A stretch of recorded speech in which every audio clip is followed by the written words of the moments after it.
So let's just be crystal clear that these practitioners, these farmers that are farming industrially in that commoditized, centralized model are not bad people. Right. At all. Not bad people at all. Big food, big ag, they may be evil. Multinational corporations, I think it's the equivalent of big tobacco in the 60s. Mm-hmm. But those practitioners out there on the ground are good people. So why do they not move over in the model that you said? Why do they not change over? And the answer is, first, they're 3 or 4 generations into farming this way.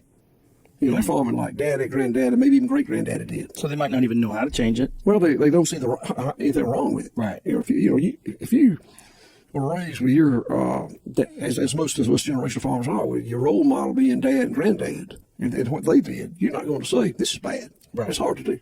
So that's number one. Number two is that most of these guys are not just invested in the farm. Most of those cotton farmers, also, they own $1 million cotton picker. You know a cotton picker costs $1 million? No, I didn't. You can't. They own $1 million cotton picker. And you know what that thing will do? Nothing but pick cotton. Not a damn thing. Mm. They also probably have ownership in a gin, cooperative gins. Mm-hmm. You know what that thing does? A gin's cotton. Right. Nothing else. And so on. Same with a grain farm, a grain combine, a grain elevator. So that's one reason they're just so heavily invested. So emotionally, they're invested. Financially, they're invested. Ancestrally. Industrially. Ancestrally. Yeah, they're invested.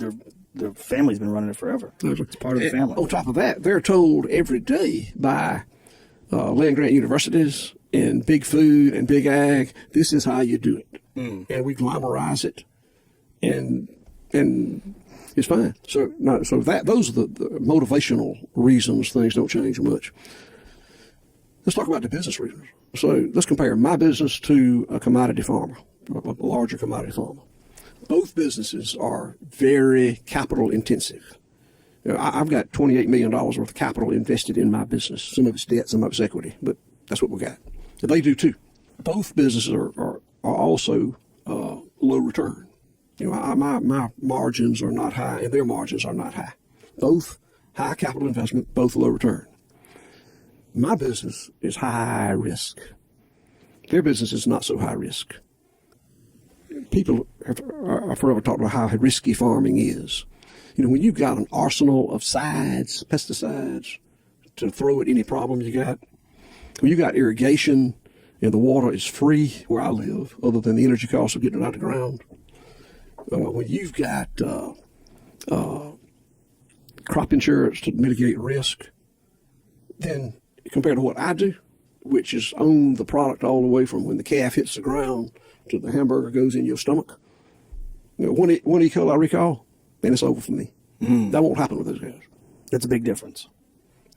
High risk, high return, low risk, low return. How long has that been going on? And all those things that you're citing in terms of the investments that are involved, the cotton gins and the cotton pickers and all the different things that they need, that they'd have to restructure everything, so it would take a significant investment to do that, and then a big risk. It would be so hard for those guys, and I'm telling you because I did the same thing. I was the same way. Is there a way to provide this country with the cotton it needs, all the other monocrops like corn and all the soybeans? Is there a way to do that and to do it regeneratively? Well, I think it's the wrong question. What you said is a way to get us all we need farming that way. I think it's a matter of living on what we can produce. How many? So you think it's a matter of not doing it that way? How many T-shirts you got to have? Right. You're talking about cotton. I mean, how many T-shirts you got? I bet you got way more than you have to have. Me? Yeah, I definitely do. If cotton was, I don't keep up with it anymore, but I think cotton to the farmer now is close to $1 a pound. If that's seed cotton, that's coming out of the field. That's actually for the lint after it's ginned. Well, if cotton was $15 a pound, you'd probably have less T-shirts. Right. You think that would be the only consequence of growing less cotton? I mean, do we absolutely use too much of it? Do we have an accounting of how much the cotton gets used every day goes to waste? What I'm good at is regenerative land management and animal welfare and community building. So those questions are valid and they're out there. But I think that the way we farm today is wastefully, it causes food or fiber to be wastefully abundant and obscenely cheap, and just very damaging in the way it's produced. So let's talk about it. Okay. So I think what we're talking about here is those externalized expenses that we briefly mentioned earlier. Mm-hmm. There's a USDA figures out there, and I think the last one I saw said the farmer gets like 14.3 or 7 cents of the consumer dollar. Would you like some coffee? I got water, thank you. Okay.